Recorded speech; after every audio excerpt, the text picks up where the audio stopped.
Hello, everyone. Welcome to Tuesday Conversation with Friends. And today I have with me violinist Cory Lee. I met Cory about 9 years ago, actually at the Carnegie Hall. He was performing there, so was I. We met, and I realized this is a very unusual musician. So, to tell you a little bit about Cory, and this is the cute part. His mother was still probably is a Suzuki violin teacher. So he started playing on a tissue box taped with a ruler since he was 2.5. And then, of course, later on, this tissue box player ended up at Juilliard and later on at Yale, finished your master's degree there, and then had a very unusual performance career. And first, he developed basically it's called Liberated Performer, which is helping people to overcome anxieties which are associated with performing and auditioning. And I think sometimes that even affects the way a person practices because you recall the anxiety you experience. So then he joined a group called ETHEL, and they are the resident artists there. What do you guys call yourselves for the Met? We in normal times we work at the Balcony Bar, which is live music Fridays, Saturdays, 5 p.m. through 8 p.m. And when we're on tour, we bring in our friends or local musicians, and they entertain the crowd there. But yeah, it's been awesome. And then during COVID, we work on the Facebook's version of the Balcony Bar. Right, I watched So some of those. yeah, Hmm. we assemble digital media and just try to give a really relaxing vibe or very, present different artists on Hmm. on the platform. Corey's, the group that you're part of is Ethel, and it's a chamber music group, but it's not your regular chamber music group. So when you go perform at the Metropolitan Museum of Art, how much can you explore with those unusual ideas you guys come up with? Um, for the balcony bar, it's not like a full live concert where you have access to screens or anything, but we're just amplified and we get to share the music of our friends, which usually come from very diverse types of cultures, because we're always open to anybody's repertoire, not just Western music, but Mm. we love to collaborate and learn, most importantly, learn from collaborators like Robert Mirabal, who's a Native American flute player. He definitely teaches you something about performance practice and just presentation and the different colors and improvisation Mm. and different South American rhythms and things like that. I mean, it's like really interesting. So we Wow. get to present, all sorts of different uh, types of cultures and music styles. Um, Wow. but That in must terms be. of like multimedia, where Yes. it's more just like a normal experience. Well, it's already multimedia just by being inside the museum because people are going to Oh have yeah, other stimulations, right? So yeah, yeah, that's that's so true. Yeah, interesting. Right. And that's something I do miss about being able to go to the live performances in New York City, particularly. There's a lot of unusual programming. And I remember one of the last concerts I did in New York was all Spanish. Of course, a Chinese person doing a Spanish program, and it was exploring the Cuban colonialism, and so it was very interesting. But that's the kind of diversity I think sometimes we really enjoy, and sometimes it's missed in other parts of the country or even the world. And so I thank you for working on that type of projects because I think it makes it so interesting.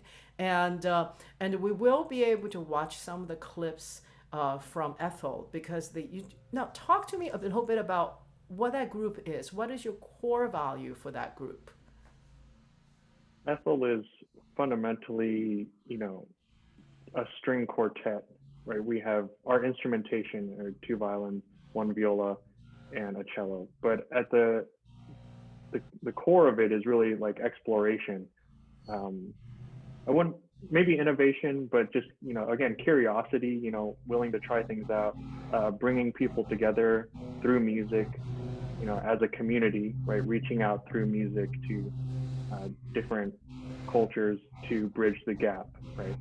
And that kind of exploration, curiosity, and community focus really helps us produce our musical content and have organic, forming, authentic, I should say, authentic forming programs, such as The River, right, with our longtime friend and just amazing inspiration, Robert Mirabal, as I mentioned earlier. Or we can play with the jazz pianist, Lawrence Hopgood, who's an absolute genius who just challenges us harmonically like crazy. Coming from a classical background and going to jazz, I'm like, whoa, way over my head. I know, right? Wow. Thankfully, Kip Jones is the jazz guy. He went to Berkeley, so he really coaches us on just, styles and how to hear things. But yeah, definitely was not trained at Juilliard like that. Although there's amazing jazz at Juilliard, right? For sure. That's one of my favorite memories. Yeah, I just had a conversation with somebody last night because I was talking about for a lot of schools like Juilliard, like where I went to school at SC, you actually have good jazz programs, but it's so detached from what I experienced at the conservatory style training that it just, I almost didn't realize they were there because it's so detached. And I did another interview with a cellist, Eugene Friesen. I don't know if you're familiar with Eugene. And he teaches at Berkeley and he's part of a trio. And he was obviously trained as a classical cellist, but he departed and gone into a lot of improv work. And his work is not only to perform as a cellist who improvs as well as classical, but he also teaches other string players to improv. So now, Cory, how did you embark on this journey? Because your training starting with a Suzuki on a tissue box. I love that story. It's so awesome. I need you to tell the story. Tell the story, then we're going to go on. Well, yeah, my mom's a Suzuki teacher. So all the pre-twinklers, like basically very, I guess, toddlers, I guess, right? Like 2.5, 3, 4, 5 years old. The first violin is usually a Kleenex box taped with a ruler as a scroll, and then you can have some sort of stick, maybe like 2 chopsticks or like one long wooden stick. But the idea behind that is to start familiarizing yourself with the violin, listening to music, listening to other people play in group classes, learning how to bow, take a bow on stage, learning the basic rhythms of twinkles like tucka, tucka, stop, stop, like that, with your friends. It's a very social environment. And then, of course, if you drop your violin, it's not a big deal. It's literally an empty Kleenex box. Or you can step on it or sit on it. I mean, but that's also part of the training, is to kind of respect the instrument because it is valuable, even if it is a Kleenex box, right? You're teaching a good principle there. That's so, and then, wow, that's cute, actually. And then?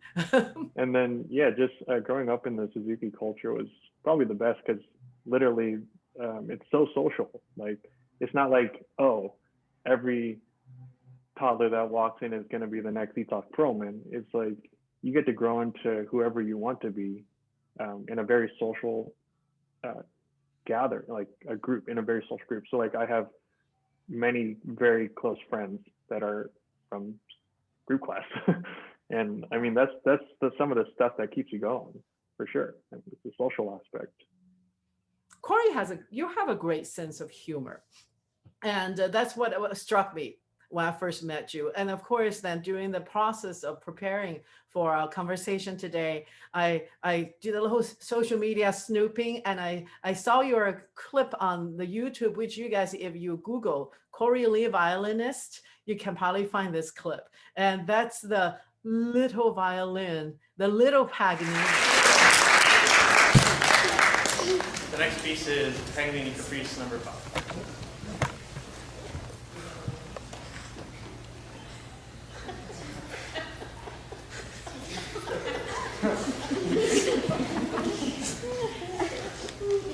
Oh, I forgot my violin.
When I Googled and tried to look for this clip again, all I found was a bunch of 6-year-olds playing Paganini.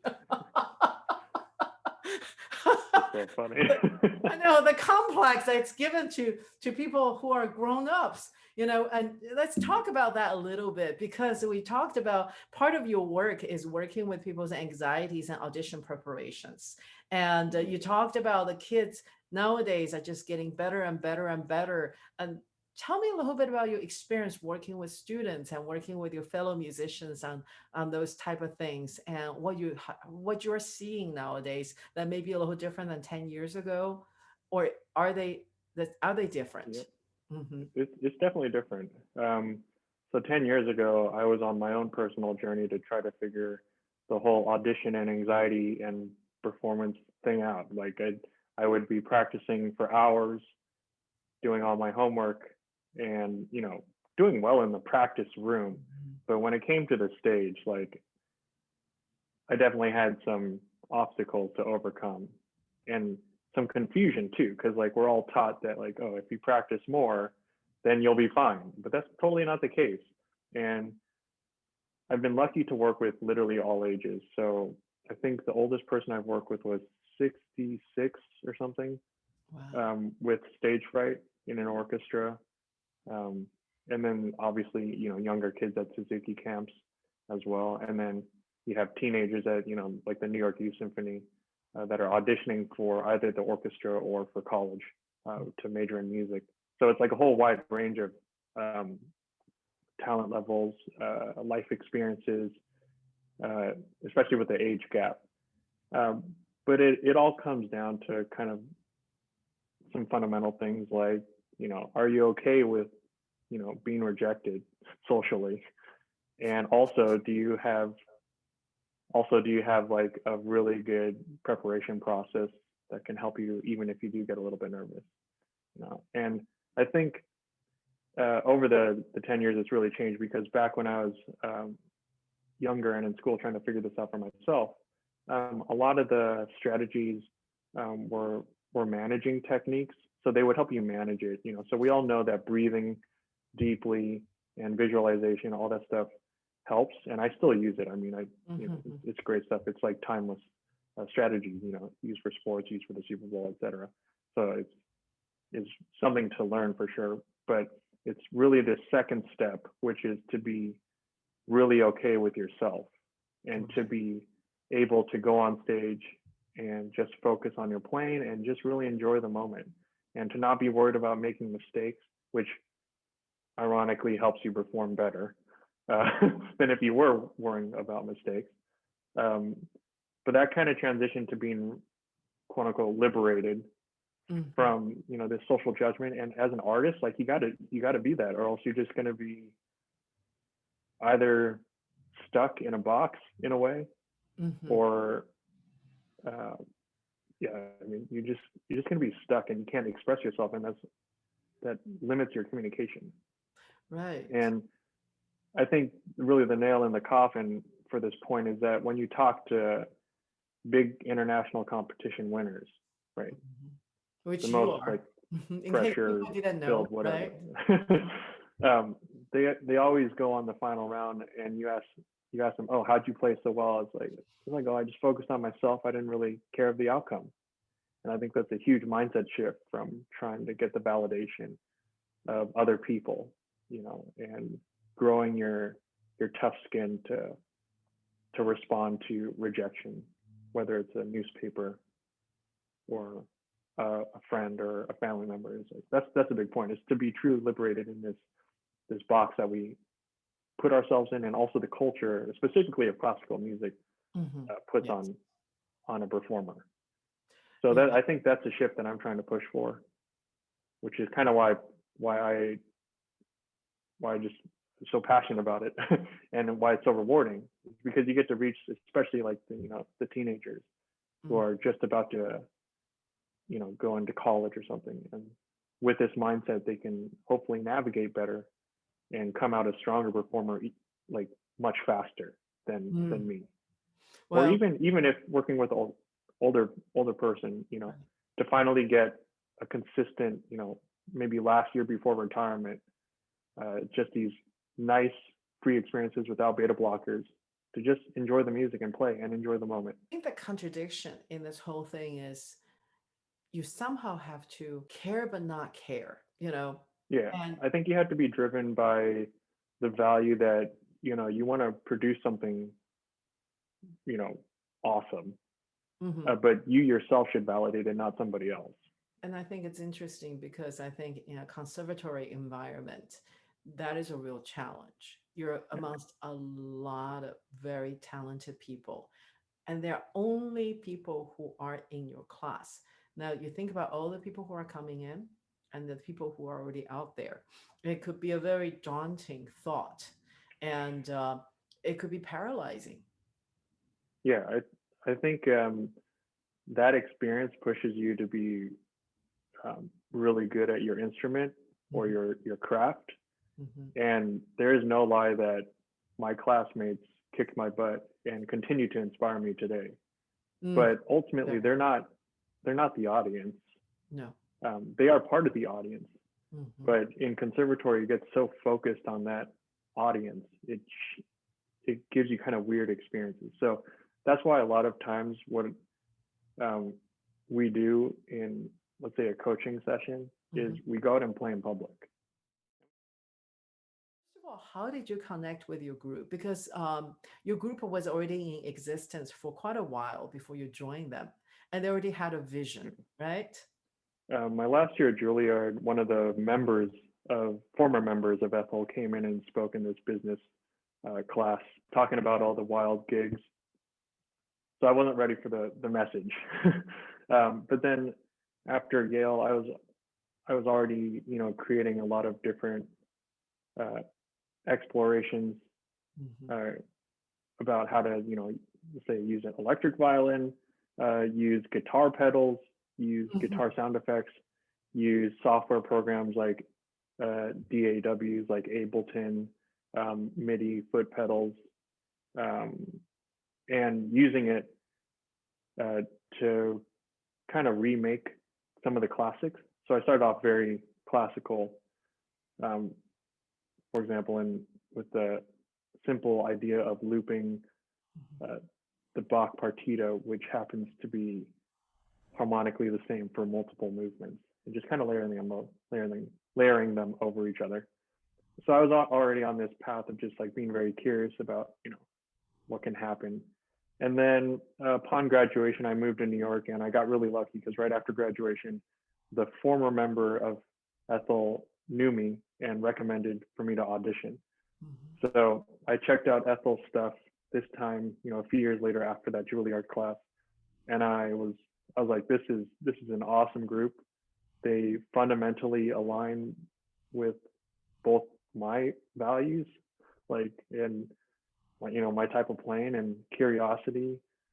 And I was like, oh, let's do it, because you would see these multimedia projects like Documerica, which took the archive of the EPA and compose music to it. You would see all these different types of collaborations with other cultures and music, and I was like, all right, I'm going to learn so much from these people, which I still do, and we're going to be curious, together and make some weird stuff, Yeah. work really hard at it, try to sell it, perform, and just be fearless.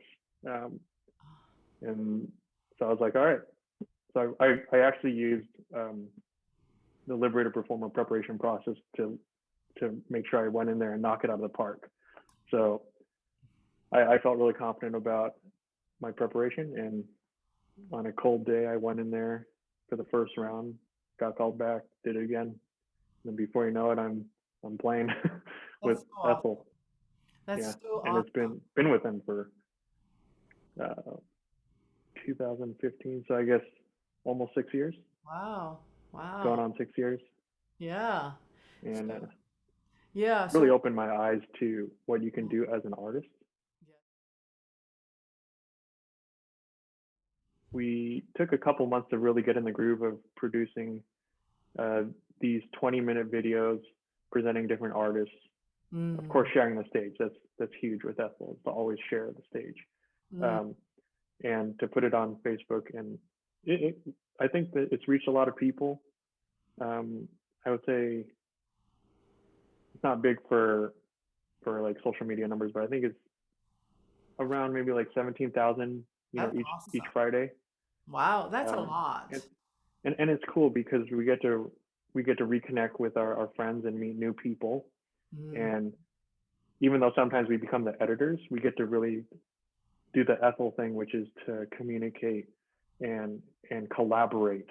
It's been good direction into the digital world. Um, the the other thing we're doing is we're also fundamentally preparing for what's after COVID. The other digital goals we're going for uh, resulted in an exploration of digital uh, products, I guess. Not products, but like pieces, digital pieces. mhm. For example, we're looking into 360 right now, and creating environments with our music, possibly with us in it too. But we're looking at that form because we find it pretty interesting, and we have a great community that we can reach from that will help us build that. Because with collaboration, with all the multimedia stuff we do, it's always because we have good collaborators It's so and important. we allow them to collaborate. Can we I mean, talk it's both ways, about but that yeah. a little bit? Because I think collaboration is a huge thing. And but to collaborate successfully, you have to have a particular mindset. I found that one of the keys that I believe in is to leave room for the other person, to let them uh, express. To not let is not even the right word because that's implying that one person or one group is in charge versus the true collaboration is coming together and let ideas grow together. So can you talk a little bit about your experiences with ETHEL and with the collaborators and how you work together, a behind the scene kind of a foray into how do you make that happen? Yeah. Um, yeah, joining Ethel has really taught me a lot about collaboration because before Ethel, I was just collaborating on my own, really. I mean, if You there's gotta the tech collaborate equipment, with you learn, me and my you know, toys, right? Yeah. yeah, because like there was nobody really else out there at that time. But um, yeah, working with all sorts of different types of collaborators really helps kind of shine a light on what's important. For example, visual artist, Mm, projection designer, um, costume person, like different musical styles, different technique that was built in for their instrument, all that stuff. It immediately forces you to have an open mind to create an open space, and mm, that comes from the curiosity. right. The that that kind of trait is like you don't come with a game plan. It's like you come with that open mind, and it sounds cheesy, but that's actually where some of the best work is created. It's like how do you make authentic um, collaborations? Is when both are like openly going back and forth, and then you have like 80 ideas, and then it's down to two ideas, and it's like, oh, that's the one, right? And of course, you can collaborate the other way when people are like, okay, I'm going to hire you to do this soundtrack, do Right. this score, and Mm, that's totally fine. But more the ethical collaboration is creating a space where you can go back and forth.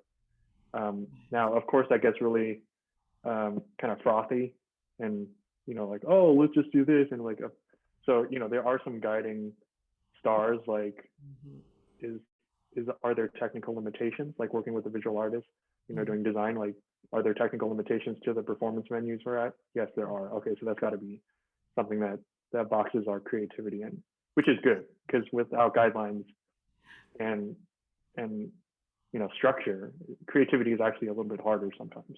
Because the So possibilities could be endless, and then you can't yeah, really settle down with a yeah, framework, which you need a yeah, framework. Framework helps you to build around it. That's a difference, I think, between a exactly. framework and a box. A box, you jammed into that shape.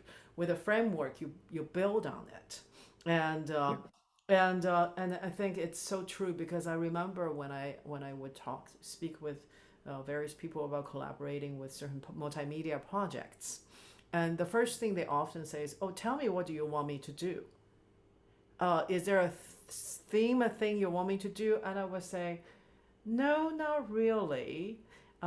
But maybe we can discuss the type of repertoire that I think I would like to express through for this program, and then you tell me what your thoughts are." But it's so more often than not that the people I spoke with um, initially didn't know what to do with that. And hmm, then after the first communication, when they realize I really meant, what do you want to do? And they're so excited because now they can be free. yeah, Now they can be free. And then very interesting things like that happens, right? yeah. Yeah, No, that's exactly right on point. That right. the creation behind you. I mean, that Yes. would not exist. Right. It's It something you can literally never would just not exist. direct somebody to do. It's like that came from within. Yeah, yeah, because for those of you who don't know, this was a piece that was painted on stage during one of my performances, where it was multimedia and it was me and another pianist and a live artist who's on stage and a movie screen size screen above, behind all of us, above us, that was showing my friend's original photography. And there were times the light was almost completely muted except the screen, and you hear the music coming out of the darkness. And then the red lights would shine on me as I was singing certain music. And then the lights sometimes will move to the artist. And this artist painted this on stage based on how he felt because of what was going on around him. And then he said this was a picture of my voice, and so I had to have it. And but you cannot pre-plan those things. You cannot pre-plan those things. You do have enough logistics, but there are certain Yeah. things that really happens because this is so corny, but it's so true because of the inspiration strikes, you know? Yeah. Hmm. Yes. So now that sounds so exciting. And I've always, the first time I met Cory was when he was performing a piece. And talk about the piece and what you did with it with us. That was a long time ago. No, that was a long time ago. But I had a quick set. I started with John Corigliano's Red Violin Caprice, and I wanted to turn it into kind of like a guitar shred solo on the acoustic violin, kind of like a show opener. And then I went to Bach Partita #1, which is, as I mentioned earlier, there's one movement, and then there's a second movement who shares the same harmony. So I wanted to do that looping on stage, live looping on stage. So record the first movement, then play the second movement on top of that, etc.